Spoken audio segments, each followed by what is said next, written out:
Pastor, tá com a mão pra cima assim, né? Uhum. Apontando para o céu. Calma, Bom, calma aí que eu vou colocar no fundo. Calma. a nossa aula de hoje, ela vai compreender o movimento helenista, ou a cultura helenista, que foi paralelo ao nascimento da igreja. Renete, você não perguntou, mas eu vou responder porque eu já vi a sua dúvida. Por que o helenismo? Do jeito que você me olhou, eu entendi a pergunta. O helenismo vem de Elade. Elade seria a Macedônia, uma parte da Grécia, chamada de Elade, era um conglomerado de cidades, da onde surgiu a cultura helenista, que está ligada à arte, ao koiné grego. Isso aí espalhou por toda a Europa na época, e a igreja nasceu nesse momento, e ela recebeu muita coisa do helenismo. Então nossa matéria é para tirar, para desmistificar que a igreja nasceu na cultura grega. Que a gente fala muita coisa grega na igreja, apostolos, diácono, presbiterum, eclesia, tudo isso aí é grego. A questão do Poseidon, do Hades, mitologia. Aí o pessoal fala que o evangelho, alguns analfabetos de Bíblia e de história falam que o evangelho é superior à cultura grega e à cultura helenista. E no paralelo da cultura helenista, vocês vão ficar boquiabertos agora, muita coisa que a igreja faz, eles já faziam. Santa Ceia, por exemplo, já existia, não como Santa Ceia, mas o rito era igual. O batismo, o rito com os essênios, até um padrão mais interessante, porque era um degrau para entrar e 5 para sair. Ou seja, um degrau é só se arrepender, mudar de vida, se batizar, e os 5 degraus é como se fosse para você um discipulado, né? Está chegando mais alunos e hoje está cheio, hein? Hoje está lotado aí. Sim. Deduzindo essa cultura do batismo, da ceia, não já veio de Adão e Eva e a multiplicação da humanidade ali? Há alguma probabilidade disso ter vindo na genética, ou eles, a gente precisa fazer aquela... Já veio... Não posso precisar assim. Mas era uma prática do zoroastrismo, né? Que eles faziam da purificação. Veio de algum lugar. Veio. Acho que eu vou tocar um pouco mais aqui nesse assunto. Os Gomes gostam muito de ficar separados, porque são elite, né? Então tem que ser Gomes para ser elite. Ok. Vamos lá para a aula 4, a página 1 da aula 4. Eu só preciso saber se está bem, se o áudio está saindo bem aí, certinho? Ok? Aula 4, a página 1. A Torá recebe o grego. Lembra, Valdir, por que a Torá recebe o grego? Porque Alexandria tornou-se o centro do mundo, na ascensão de Alexandre o Grande no poder. Como havia uma comunidade judaica muito forte em Alexandria, Alexandria era a Nova York do momento, né? Então ele fez a tradução da Torá para o grego. Então, por isso que a Torá recebe o grego, né? Chegando mais alunos aí. Ok. Quando Alexandre Grande morre, vamos na apostila agora aí. Quando Alexandre Grande morre, bem-vindo, Anderson. O império se divide, então a parte que dominou Israel foi a que ficou sob a tutela de Ptolomeu Filadélfio. Gente, quando o Alexandre Grande vai morrer, ele morre jovem, menino jovem. Ele é um dos maiores conquistadores, né, da história, o Alexandre Grande. O seu reino fica subdividido com 8 generais, entre ptolomaicos e siríacos. Quem são os ptolomaicos? É a turma mais para o lado do Egito, e os siríacos mais para o lado da Síria, ali para cima. E Israel vai ficar na mão do ptolomaico primeiro, depois passa para o siríaco. Mas não é objeto da matéria hoje, né? Bom, aí eu não vou ler aqui a apostila toda, mas o que acontece? O Alexandre o Grande, ele manda traduzir a Torá, ele chama 72 escribas lá em Israel, pede permissão ao sumo sacerdote, leva esse pessoal para Alexandria e eles traduzem. A Alberita também chegou aí. Rapaz, a sala está muito boa hoje, a sala está lotada hoje. E ele leva para Alexandria esses 72 escribas judeus para traduzir a Torá para o grego. É isso que acontece. Aqui tem um comentário do Dr. Jones, Dr. Silva, destacando o seguinte: a análise linguística e textual demonstrou que o Pentateuco, os 5 primeiros livros, foram produzidos nos meados do século III a.C. e os outros livros nos 4 séculos seguintes. Por esta razão, em sentido técnico estrito, atualmente a sigla 70, né, refere-se ao Pentateuco. Essa sigla em romano que dá 70 aí, né? O L é o 50, né? E o XX é ao conjunto não revisado de textos da Septuaginta. Em sentido estrito, outros livros da Septuaginta são chamados de Old Greek, que é o antigo grego, né?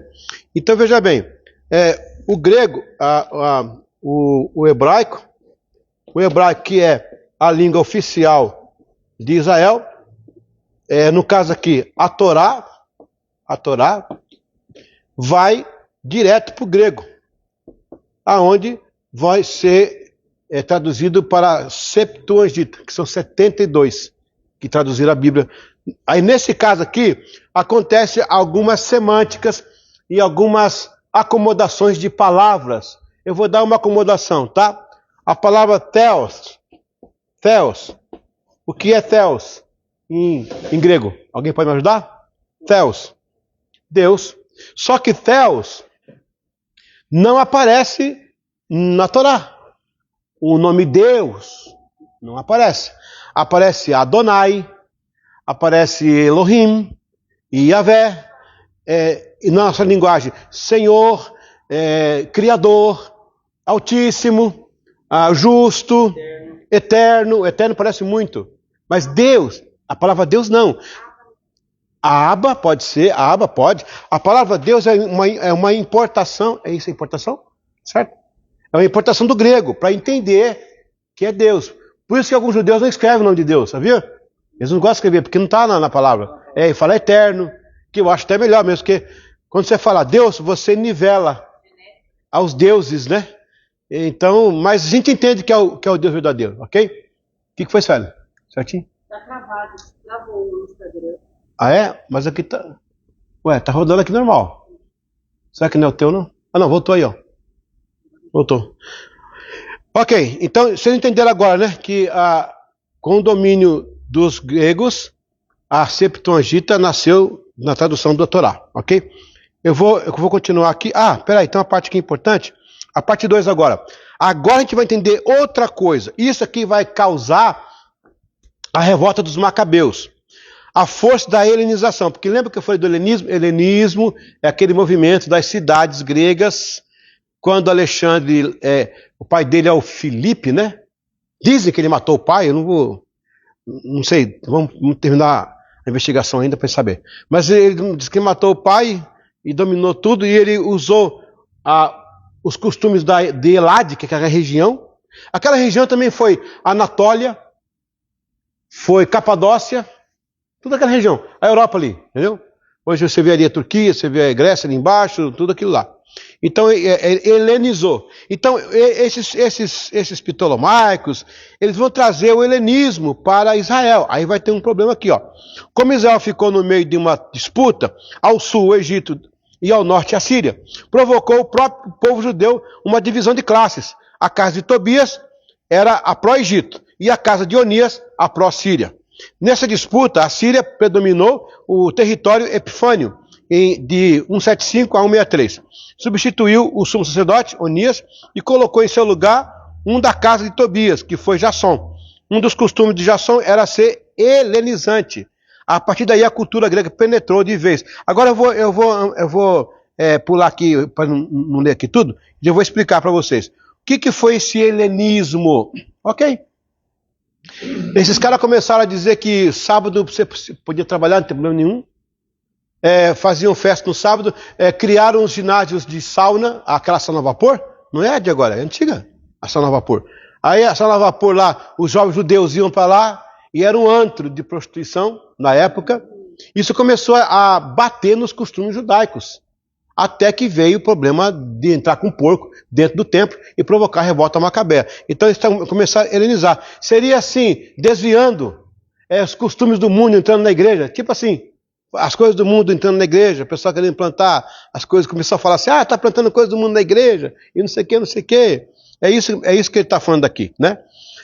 Vamos lá.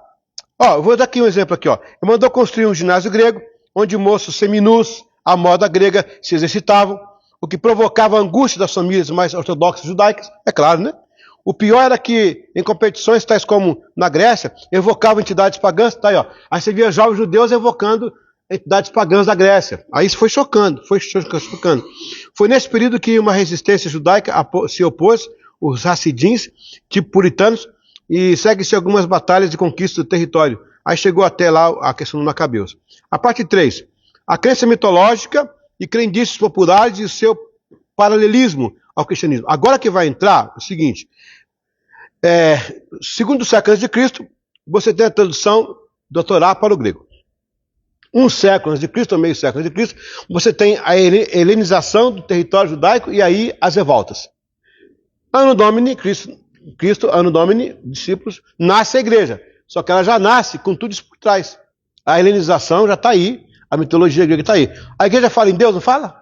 A igreja não fala em céu? A mitologia grega também fala, já estava pronta. E, de certa forma, o diabo também semeou coisas iguais, porque ele sabia para onde ia o rumo, né? E como é que seria mais ou menos a igreja. Às vezes, por não conhecer o paralelismo da época, olhamos para o cristianismo de uma forma bem romântica. Temos que considerar elementos culturais que dificultou, às vezes, confundiu a mente dos primeiros cristãos. Eis a razão que Jesus e os apóstolos serem usados tanto milagres. Porque, então, isso aqui, ó, muita coisa diferenciava a igreja era o milagre. Era o sobrenatural, porque muita coisa era igual. Se eu ficasse meio... essa matéria é muito boa. Alguns temas centrais do Evangelho eram praticados e pregados pelas mitologias. Por exemplo, ressurreição dos mortos. Já falava sobre isso. O dualismo entre a divindade e a humanidade. O que é o agapou? O amor agapou? É o que os gregos falavam. Os gregos falavam em 18 amores. A gente conhece 3 só. Nós aqui. O ágape, o filéu e o eros. Eles falavam em 18 tipos de amor. E um deles era o agapou, que era o amor da divindade para a humanidade. Não era o amor de Deus. A gente fala aqui na igreja que o amor ágape, a gente fala que é Deus. É isso mesmo, está correto. Mas para o grego, bastava um Deus, um dos deuses, amar um terráqueo, era o agapou. Tá vendo? Aí a igreja também estava isso aí, ó. A batalha entre o bem e o mal. Lembra do caso de Gaia? Lá um pouco de grego para vocês, de mitologia grega aí. O Urano casou com Gaia, teve vários filhos. Aí aquele Cronos matou os irmãos, matou todo mundo. Mas a mãe escondeu os Zeus num pano escondeu e pegou um pano de Zeus com uma pedra e o Cronos devorou, achando que era o Zeus. Depois o Zeus vai, reúne com os titãs e vem em cima do... Isso é bem e mal. Quando começou o Evangelho a falar sobre isso, já falava na Grécia. Vai vendo aí. Vai vendo a situação. Vai vendo. Hoje é fácil ser crente. Quer dizer, não é que é fácil. Hoje é fácil você dizer que é igreja. Naquela época tinha tudo isso aqui, ó. Tudo isso aqui. Entre o bem e o mal. A figura do presbítero. O presbítero não é da igreja. Ele é desse tempo aqui. Ele é antes, né? O presbítero, porque era presidente, né? Nome antigo da Grécia para quem presidia antes do cristianismo usar. O sacerdote, atributos dos deuses aos governantes. A semelhança dos deuses do Olimpo com o Deus maior. O Hades. Aí, ó. Com profundezas, sepultura, tá vendo? Tudo isso é grego. Que depois do cristianismo chama de inferno. Não chama de inferno Hades? Então é grego. Quer dizer, não é que inferno é grego, o nome. Faltam na lista outras crenças que sem dúvida chocavam os cristãos, de formação helenista. Consegue entender a dificuldade que a igreja enfrentou no seu nascimento? Olha aí, interessante. Parte 4. Purificação, regeneração e cura, santificação. O culto a Ísis, o seu consorte Serapis, datado de 43 a.C., possuía até um tempo com ênfase na regeneração. Olha aí, curas e purificação. Excuse me, exatamente o que o Evangelho prega. Regeneração, cura, aí, 43 a.C. 43 é o tempo do Cláudio Neros. Veja que interessante, a regeneração era feita através de um banho de sangue, água limpa. Aí, ó, o que é isso? Batismo nas águas. Hello! Tido como sagrada. Havia um ritual para os iniciados que era realizado usando o sangue do touro. E olha aí, o sangue do cordeiro. Hello, are you follow me? Está comigo? Está vendo aí? O que é o rio Ganges hoje na Índia? É o rio da purificação, mas não é nada purificado, né? Lá tem até cadáver que boia lá. Mas a ideia está aí, a ideia está aqui. O cristianismo trouxe a ideia, mas ele filtrou e falou: nós temos o real sentido, que é o pecado sendo purificado por Cristo, né? Gente, essa aula aqui é fantástica. A ênfase da cura, a ideia da regeneração, ok. E agora como a igreja vai lidar com esses quesitos? Uma divindade controversa em Roma. E como elucidar aquela geração que precisa diferenciar o evangelho de tudo que já existia? O cara falava assim: nós temos que batizar nas águas. Mas lá também batiza lá mas é porque tem que purificar, lá também purifica. O sangue do cordeiro, tem o sangue do touro. Você imagina isso? Essa dualidade. O que nos leva também a admitir que Satanás, sabendo do projeto da igreja, induziu os povos a essas distorções. E por outro lado, a sede do homem de descobrir Deus era imensa, levando a atos assim. Lembrando que apenas Israel tinha conhecimento de um Deus único. Aí que vai entrar o diferencial, Wanderson. Israel era o único país do mundo que pregava que existia um Deus único. Aí o monoteísmo. A igreja nasce aí, graças a Deus, né, que ela nasce aí. Eterno Criador de todas as coisas. Então, eu não sei se vocês já perceberam para onde vai a nossa aula de hoje. Está tentando trazer a você o paralelo que o helenismo, a mitologia grega e as culturas dos povos tinham quando a igreja nasceu. A igreja nasceu, o que ela começou a falar não era novidade. É muito bom quando é novidade, quando você começa a falar uma coisa nova. Não sabia disso não. Nós temos o sangue do cordeiro, a gente tem o sangue de touro. A gente tem batido nas águas, a gente tem batido nos essênios lá. Não, a gente aqui ressuscita. A Isis também. Isis, como é que é a história do... O Osíris morreu afogado e a Isis foi lá e ressuscitou ele. Mas aí veio o diferencial. O Íris, ele ressuscita em 14 partes, o corpo dele. Isso é mitologia, não ressuscitou ninguém não, é mitologia. A Isis, ressuscita o Osíris em 14 partes. Só que Jesus ressuscita o homem inteiro. Aleluia. Pegou um Lázaro totalmente decomposto e fez dele um novo corpo, né? Há a diferença aí? Pegou a diferença aí? Nenhum Deus... falava em cura aqui, mas a cura deles era curandices. Era rituais que não dava... Às vezes acertava, a pessoa melhorava, mas não era... Aí vem Cristo, coloca a mão, o coxo anda. Cristo põe a mão, o cego vê. Glória a Deus. Aí está a diferença do evangelho. Isso que vai diferenciar. Até aí alguma pergunta? Alguma colocação? Pessoal de casa aí, obrigado, vocês estão pegando de boa essa aula, porque essa aula é interna, viu? Mas fique aí com a gente. A gente teve dificuldade com o laptop hoje, então eu tive que usar a rede, mas está em casa, está aí. Aproveita que essa aula é bônus. Semana que vem não tem, não. Que bom que vocês estão aí, Deus abençoe. Sim. Nismo. Eles também descenderam das tribos lá de Israel? Não, eles são gregos. São gregos, macedônicos. Não.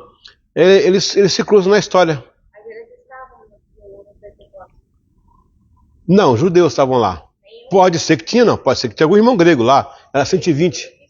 Sim. E até eu já ouvi pregações que tem escrito que eles são os ciganos que estão no Brasil. Aí é outro estudo, né? Tem que fazer uma... É a verdade. O povo cigano, a cultura que eles têm, os filhos pedem a bênção do pai e a mãe.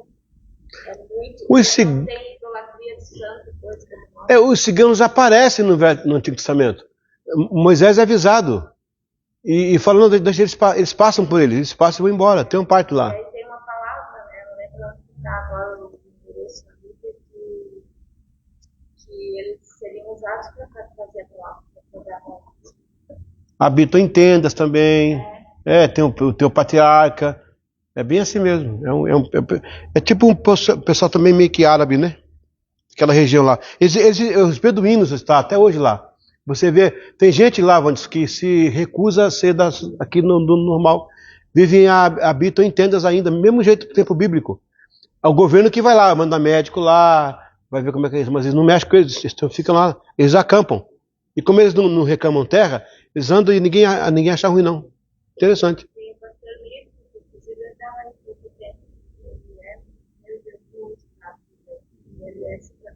Cigano, é muito forte Portugal, cigano lá. Alguém quer fazer um comentário? Alguma pergunta? gente almoçou com ele. Pessoal de casa não vale, tá? Não vale, gente. Valeu aí. Não vale perguntar aí, porque não tem como. Vamos lá, então vamos para a aula 5. Opa! Não, 5. 4, 5. Não, ninguém mais pediu. O senhor mandou essa última matéria desse assunto para Mandei no grupo aí. É, tá no grupo aí. Você pode dar imprimir, se vocês quiserem. Ok. Mais alguma pergunta, alguma dúvida aí, gente? Tudo certo? Tudo bem? Estão entendendo onde eu quero chegar aqui na matéria? Vamos lá. Aula número 5 agora, né? Aos pontos de afirmação e contraponto.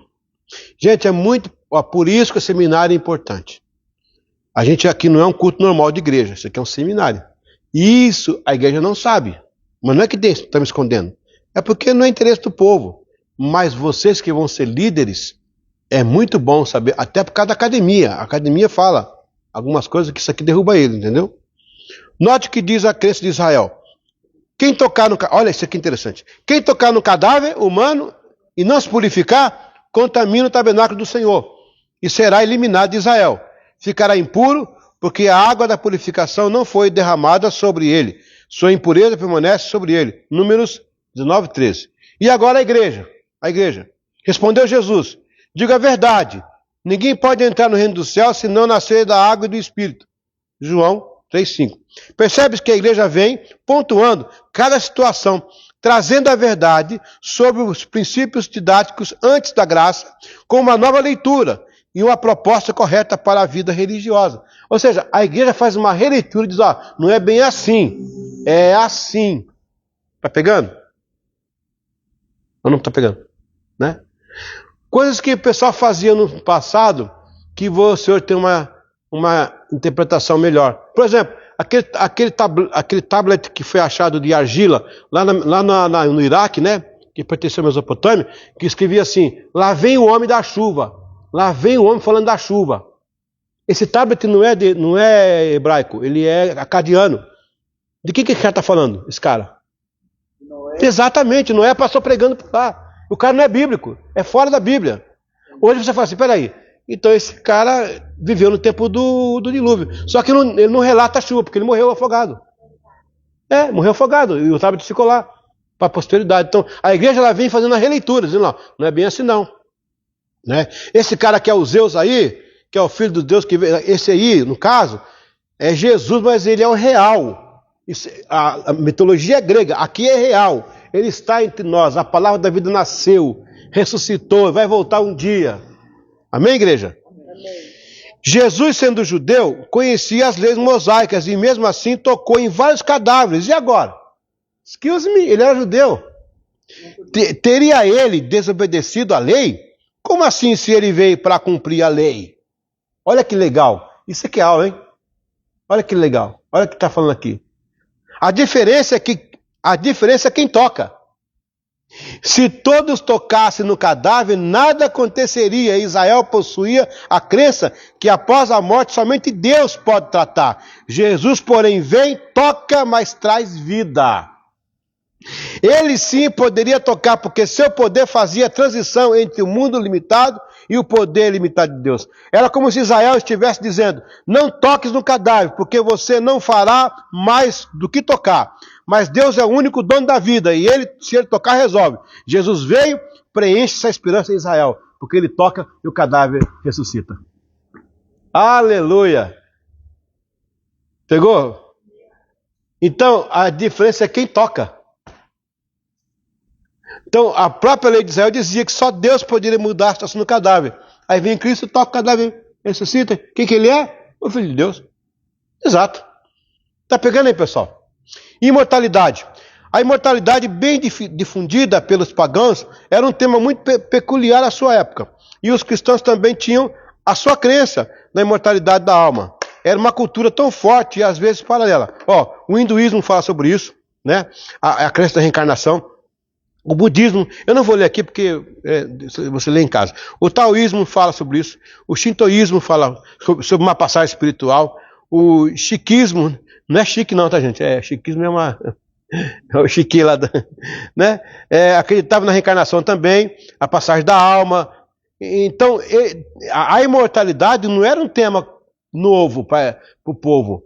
Só que aí a igreja diz o seguinte: nenhum desses povos garantia uma vida após a morte. No máximo que eles falavam era transição. A palavra aletheia, do grego, que é transição, que conhecereis a verdade. Sério, quer que desliga ali? Não, pastor, já estou melhorando. Se fazer mal, eu desligo. Ou então senta com os Gomes. Se tiver sentar com os Gomes, é melhor. Eles Gomes são elite. Você é Gomes, Wanderson? É? Ah, então, eu estou falando que os Gomes são diferentes. É não? Ah, tá. Então, porque que eu... Eles são Gomes. Os Gomes são diferenciados. É Vendrame, isso mesmo. Eu conheço uma família Vendrame lá pro lado de Rondônia ali. Tenho 2 amigos meus. Eles são só legal, viu? Gente fina. Ok. Então vocês perceberam que não... Alberi, a mortalidade não era um tema novo. Só que ninguém dizia como a igreja, após a morte segue-se a eternidade com Cristo e tal. Olha aí.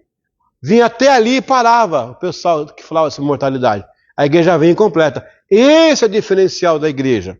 Sobre a criação, o culto a Cibele, conhecida como a Grande Mãe, uma espécie de padroeira. Alguém conhece aí Aparecida? Alguém me falar em Fátima? Lourdes, Guadalupe? Tá tudo ligado. O culto a Cibele, porque a cultura foi se repetindo para os povos. A Cibele, conhecida como a Grande Mãe, uma espécie de padroeira. Já começa o erro aqui, né? Na semântica, né? Seria madroeira, né? Padroeira. Ok, mas tudo bem, vamos lá. Foi uma contribuição da Frígia. Aí tem um autor aqui. Praticamente esta crença veio junto com o Império Romano e foi uma das primeiras a serem assimiladas. Era uma religião, de certa forma, bem perto do panteísmo. O panteísmo diz que tudo é Deus, né? Tudo se comporta como Deus. O culto a Cibele, também conhecida como Magna Mater, a mãe Magna, né? Uma antiga religião de mistérios que se originou na região da Frígia, na Ásia Menor, atual Turquia. Cibele era considerada a deusa mãe da fertilidade. Olha aí, Astarote, olha aí, Afrodite, grega. Tá tudo ligado, gente. O culto a Cibele foi posteriormente adotado por romanos durante a República Romana. Gente, é por isso que Jesus nunca se referiu a Maria como mãe. Ele fala assim: mulher, que tenho contigo, não é chegada a minha hora. Ele fala mulher lá. Se fosse mãe, a palavra mãe existe no hebraico, no aramaico. Lá na cruz ele fala para João, filho, eis aí a tua mãe, dele. No caso era a tia, né? Mulher, eis aí teu filho. Porque ele sabia que iriam linkar Maria com essa deusa aqui. E com essas deusas, que são tudo igual, né? Tudo muda de nome, mas tudo igual. Chama-se sincretismo religioso. Tá? Ok. A República Romana continuou a desempenhar um papel significativo durante o Império Romano. Ele fazia isso. Aqui estão alguns aspectos característicos do culto a Cibele. Uma inclinação à criação, e a criação era um assunto de crença da igreja. Não como a criação sendo Deus, e sim que Deus havia criado o mundo. Vendo por outro contexto, o cristianismo veio depois para redirecionar algumas crenças, cuja ideia era cônscia, porém o princípio estava errado. Os gregos também falavam em criacionismo, da criação de Gaia, de Urano, mas a igreja fala, não, foi o Senhor Deus que criou, o Eterno criou. Aí vem a tradução do grego, da Torá. A verdade sendo universal, mas interpretada por canais de deturpação. E a igreja vem para arrumar tudo isso, dar significados necessários. Gente, repita comigo, a verdade é universal. Veja, o código de Hammurabi. O Hammurabi, ele é contemporâneo de Abraão. Ele é ali é o Iraque hoje. Ele foi ali um rei. E ele criou 104 códigos. Entre eles, o uso capião. Vocês conhecem o uso capião? Hammurabi. A questão do adultério. Roma tornou o adultério crime. Você pensou, naquela época. Quando Moisés vai liderar o povo de Israel, ele traz muita coisa de Hammurabi, porque Hammurabi tinha suas leis dentro do Egito. E algumas coisas que Hammurabi fala está nos decretos da Bíblia. Repita comigo. Mandamentos, leis, decreto. preceitos. É uma sequência na Bíblia. Muita coisa que Hammurabi falou está lá. Como? Mas Hammurabi teve revelação? Não. É que a verdade é universal. Você não pode trazer isso para o lado dessa teologia, porque senão você vai criar um Cristo dentro de cada cultura. Não pode. Cristo é um só. Mas a verdade é uma só. Todo mundo. Os animais têm leis. Por exemplo, a cadela bate no cachorro, o cachorro não bate na cadela. O cachorro não bate na cadela. Quem bate na fêmea são os seres humanos, que são os reais cachorros, né? Mas não bate. É lei deles. Os índios, eu estive lá no meio dos indígenas, fiquei 1 semana e meia. Eles têm código de lei deles. Eles criaram um código deles. O cacique fui falar com o cacique, tá filmado. Comecei a falar com o cacique, o pessoal começou a conversar. Ele fez assim, ó, Hal. Ele fez assim, cara, todo mundo calou, do pequeno até o mais velho. Que autoridade! Quem ensinou isso para eles? Isso é lei universal. É um tipo de deidade que está no homem. Ok, agora vamos lá. O mitraísmo. O mitraísmo foi uma das religiões mais fortes do Império Romano. É claro, com a força da helenização, ganhou uma penetração que durou muito tempo, praticada entre o segundo século a.C. O mitraísmo foi uma prática com forte concorrência ao cristianismo. Agora vocês vão ficar agora astonished, vai ficar astonished. Abalados. Astonished, abalados. Esteve paralelo com a igreja até o século IV. Foi até o século... Olha, ele começou antes e vem junto aqui assim, com a igreja empurrando assim até o século IV. Meu Deus. Vamos lá. Quando Teodósio, agora como um Estado cristão, extirpou. Aí o Teodósio tornou-se cristão. Então, depois do Teodósio I, a igreja virou perseguidora. Agora ela patava os pagãos. Não era bem a igreja, né? Era um braço romano aí. Se os cristãos não tivessem tido grande homem de Deus, os grandes homens de Deus, né? A revelação da palavra e a presença do Espírito Santo, haveria muita confusão, pois o mitraísmo realizava alguns ritos semelhantes aos cristãos. Isso é do segundo século de Cristo, pessoal. E essa tática foi a mesma que Satanás usou no Antigo Testamento, pois quando Israel chegou em Canaã, encontrou um Deus chamado El também. Sabia? Havia um El em Canaã. E agora? Chegou Israel com El e tinha um El lá. E esse El tinha uma mulher chamada Azera. E tinha um filho chamado Baal, que era o deus da fertilidade. Quando chovia, a planta não cresce. Achava que era o sêmen do Deus. O sêmen. Olha que ideia. E tinha o Haddad, que era o deus da confusão. Interessante isso aí. Então, assim, eles chegaram lá. Não, mas isso é a mitologia, né? Eles chegaram lá e encontraram o El, genérico, né? Aí, o que aconteceu? Começou a falar em Elohim, porque existia mais um, junto com aquele. Por quê? O menininho judeu falava com o menininho cananita, meu Deus é El, o meu também é El. Aí, mãe, o Deus dele também é El, mas o Deus dele tem imagem, nosso não tem. É porque o nosso não tem imagem, é diferente. Eles têm deuses. Diga para eles, o nosso El é o El Shaddai, o todo, não só para ninguém, todo poderoso. Porque enquanto vocês têm um Deus para cada coisa, o nosso é um só, para todas as coisas. Por isso que é o El Shaddai, não sobra para ninguém, é o todo. Vamos lá, estamos acabando. A parte 1 da aula 6. Opa! Eu pulei aqui, será? Não, espera um pouquinho. Não pulei. Não, tá certo, aula 6. Acho que aqui é o cabeçalho que está... Deixa eu ver, parte 4. Então é a aula 6 mesmo, é a última. Aí vamos lá, a aula 6 agora, tá? Então foi a aula 4, 5, agora 6. Os contos do mitraísmo. 1.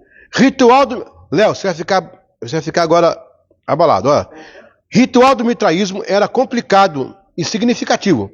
Incluía uma complexa cerimônia de iniciação em 7 estágios ou graus, o último dos quais afirmava uma amizade mística com seu Deus. Vamos ler agora? No cristianismo, o labor final, ou a recompensa do crente, era a intimidade com Deus, sim ou não? Sim. Tá aí, ó. Portanto, aqui a diferença era que o Deus dos mitras era uma imaginação, e o dos cristãos é o Deus vivo, verdadeiro e sem comparação com outra divindade. Tá pegando? Olha que interessante essa matéria. Número 2. Longas provas de abnegação e mortificação da carne constituíam complementos necessários ao processo de iniciação. Isso com os mitras. Aos cristãos.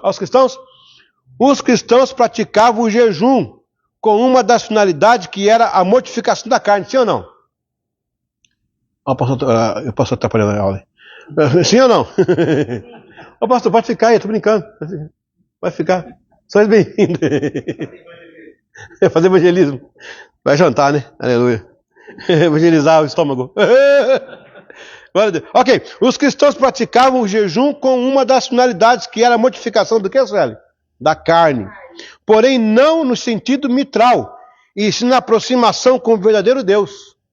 Tá pegando a diferença? A igreja veio corrigindo tudo isso, cara. Terceiro, a mulher não era aceita em posição de liderança. Alguém tem alguma ideia sobre isso? No mitraísmo. Essa era uma prática cristã dos primeiros séculos. No entanto, essa cultura era muito forte na época para ambos os lados. O padrão judaico-cristão se formou a partir do patriarcado. Mas precisa ter cuidado, pois o movimento machista, feminista, etc. e tal, tem deturpado o sentido real do patriarcado. A figura do homem na liderança não diminui a mulher, e sim cria uma submissão, ou seja, missão conjunta. Grandes mulheres do Antigo Testamento foram diferenciais. Por exemplo, Ruth, Esté, Débora e muitas outras. Então, o pessoal deturpa isso aí, mas a gente sabe que era uma cultura muito forte da época também, né? Mas, tá aí paralelo, né? Quando Paulo fala assim, lá em Corinto, a mulher fica quieta, né? Não fala na igreja. É porque lá em Corinto era costume das mulheres falarem demais lá na igreja, então atrapalhava. Podia ser meninos, podia ser adolescente, podia ser jovens, mas eram as mulheres. Então, foi um caso local, né? Mas aí é assunto para outra aula. As brasileiras são diferentes. São. A outra coisa do mitraísmo, o mitraísmo. Admissão à completa participação do culto habilitava, uma admissão à completa participação do culto habilitava uma pessoa a participar dos sacramentos, sendo o mais importante o batismo e uma refeição sagrada de pão, água e possivelmente vinho. Eles faziam, cara. Os mitras faziam isso. Para se tornar membro do grupo deles, tinha que ser assíduo, tinha que ser batizado para ser purificado e tinha que comer uma refeição sagrada. Vai, olha a igreja. Exatamente, a Mara já pegou. O rito principal era o banquete ritual, que aparentemente tinha alguma semelhança com o ágape do cristianismo. Segundo Justino, os alimentos oferecidos nos banquetes eram pão e água. Pelo vinho ser forte, eles adotavam a água que também lembrava o Espírito Santo e a lavar dos pecados no interior do coração. Contudo, a ceia para os cristãos tinha um significado de salvação e redenção, atos que no mitraísmo não existia. O mitraísmo era só um processo de iniciação e de incorporação de membro. Para a igreja era uma passagem espiritual, era um significado eterno. Então a igreja corrigiu isso. Olha que interessante. Está vendo? Era novidade? Não era. Veja o que eles sofreram naquela época lá. Vamos lá, estamos terminando. 5. Outras observâncias incluíam a purificação lustral, cerimonial com água santificada, a queima de incenso, os cânticos sagrados, olha aí, e a guarda dos dias santos. Isso o mitraísmo fazia. A parte vermelha aqui, A parte dos cânticos era usual na igreja primitiva, porém, todas as religiões possuíam uma cultura musical, e o cristianismo fez de tudo para não se igualar. Por exemplo, até instrumentos musicais eram proibidos para evitar qualquer semelhança com os festivais pagãos e de orgias realizadas em Roma. O cântico na igreja era uníssono, a capela, apenas com salmos e com sentido único de glorificar a Deus. O único tema da canção na igreja era Deus, era doxologia. Doxologia, a glória de Deus. Só lhe deu glória. Era só isso. Era central. E outra, era provocado pela palavra. A gente faz ao contrário hoje. O pessoal está participando, até aplaudindo aí, Deus abençoe vocês, pessoal. Olha, nossa, gente, é isso aí. Eu estou aqui na história. Depois eu falo com vocês, vamos lá. Então, hoje a gente faz louvor para encher linguiça, para o pessoal chegar, a turma está começando e tal. Não. Naquela época o culto começava com a oração, a demonstração pastoral, Santa Ceia, a distribuição aí vinha os dízimos, ofertas, né, a Santa Ceia, a distribuição dos bens. No final, o presbítero perguntava, isso no primeiro século, segundo século, terceiro século, quarto, até o quinto século, perguntava, algum irmão foi tocado pela palavra, quem entoou o cântico ao Senhor, aí alguém levantava e começava a cantar a palavra. E a igreja ia atrás cantando com ele. Então, o cântico, a adoração era provocada pela palavra. Hoje a adoração estraga a palavra. Misericórdia, desculpa aí. Vou desabafar aqui. Não, tem casos que sim. Eu enfrento cada coisa quando eu viajo aí, minha filha. Eu tenho que repurificar o púlpito para pregar de novo. Tem cada coisa que é estranha pra caramba. Sexto, imitando, olha, os mitraístas, né? Imitando a religião astrológica dos romanos, cada dia da semana era dedicado a um corpo celeste. Tá vendo aí, ó? Lunes, Tunis. Uma vez que o sol, como fonte de luz, era aliado de Mitra, era o mais importante desses corpos, seu dia naturalmente mais sagrado.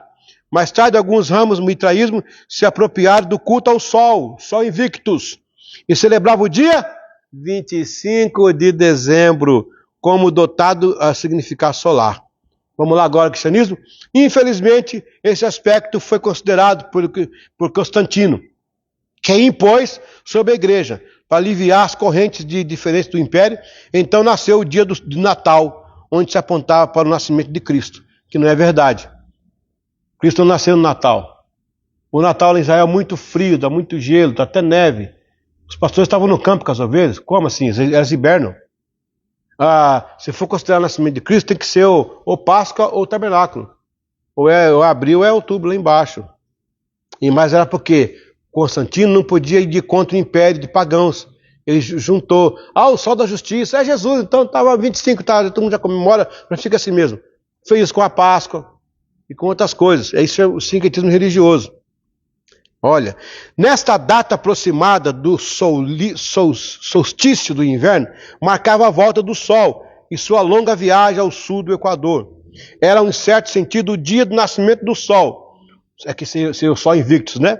Uma vez que assinalava a renovação de forças vivificadoras para o benefício do homem. Não estamos demonizando o Natal, gente, pelo amor de Deus, hein? A gente sabe que não foi no Natal, só para a gente dar um de João sem braço, só para não estragar a festa, né? Já que vou lembrar de Jesus, ainda tem o velho gordo que compete ainda, né? De vermelho lá, o Noel.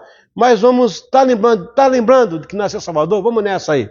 Mas a gente não é besta, a gente se faz de bobo, não é bobo não, né? Não estamos demonizando o Natal, apenas mostrando o real evento.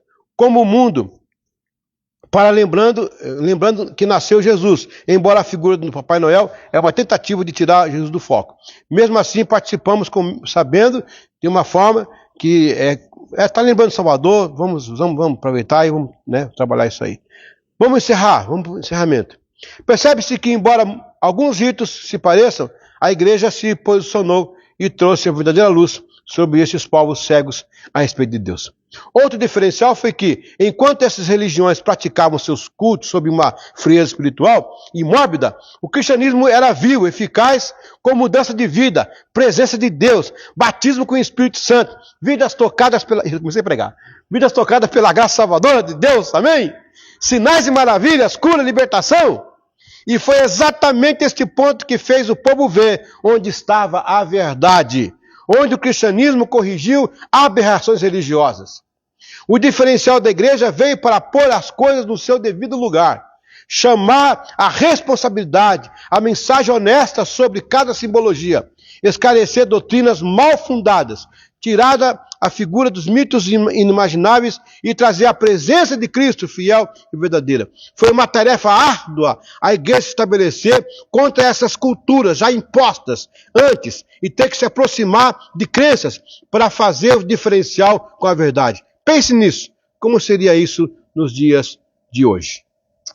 Amém? Agora vocês entenderam o que a igreja enfrentou?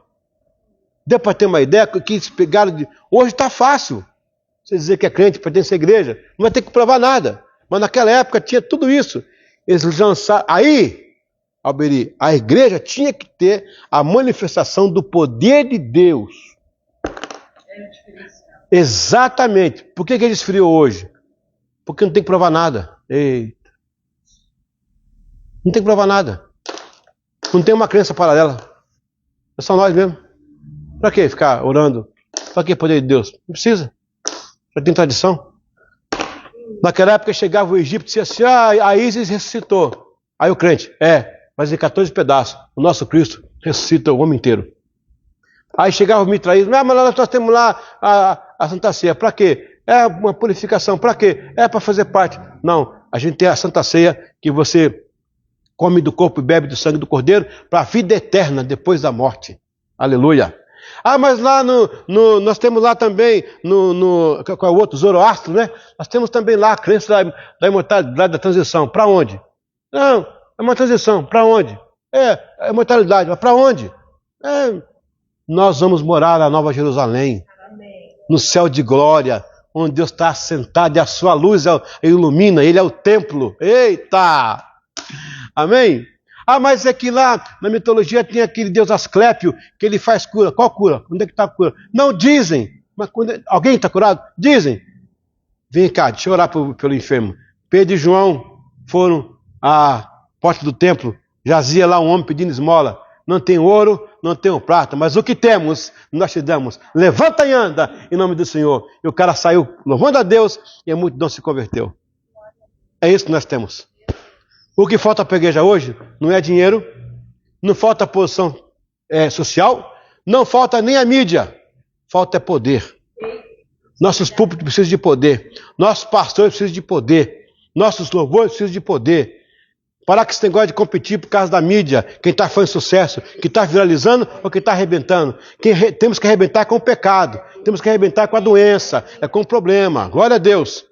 É isso que está faltando. A igreja tem que voltar para onde nunca devia ter saído. É isso. Amém? Bom, por hoje é só. A gente volta na aula que vem falando o impacto da escrita grega na patrística. A aula 7. Vai ser a 7, 8, 9. Já estamos na metade da nossa matéria. Alguma pergunta? Alguma dúvida? Já virou um culto, né? Amém? Sim, Wanderson. Pois não.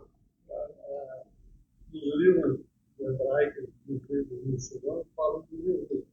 Nenhum deles menciona a data do acidente dele. Não, inclusive o islamismo, né, tem Jesus como profeta. E respeita. É interessante. Os judeus também reconhecem Jesus como um profeta, não como filho de Deus. Mas falam de Jesus muitas vezes. Mas não tem. Não menciona. A gente tem datas. A gente faz um paralelo com os princípios do Antigo Testamento, mas não há uma data exata sobre isso aí, né? Até porque eu acho que se tivesse ia ficar muito idolatrado, né? Talvez Deus teve essa não é preocupação, mas esse cuidado, né? De acontecer isso aí. Amém? Você mencionou também. Pois não, por favor. A padroeira da Argentina é a mesma da Chapa Aparecida, só chama Nossa Senhora. Mas a história é a mesma, a cor é a mesma. Qual que é o nome lá? Lourhan. É uma cidadinha perto. É uma continuação da Afrodite, da Astarote, da Cibele. Vem embora, vem sendo traduzido nos povos. Ok? Pessoal de casa, alguém pegou a pergunta, mas aí, ó. A Jennifer. Gente, pessoal, então muita gente aqui, ó. Eita, olha, meu Deus do céu. Rapaz, vou ter que dar aula aqui de vez em quando, sabia? Olha só. Gente, valeu. Semana que vem não vou estar aqui, vai estar com a tecnologia arrumada aí, segue-se a classe. Se quiser fazer parte da classe, manda no privado uma mensagem assim, eu quero. Amém? Deus abençoe.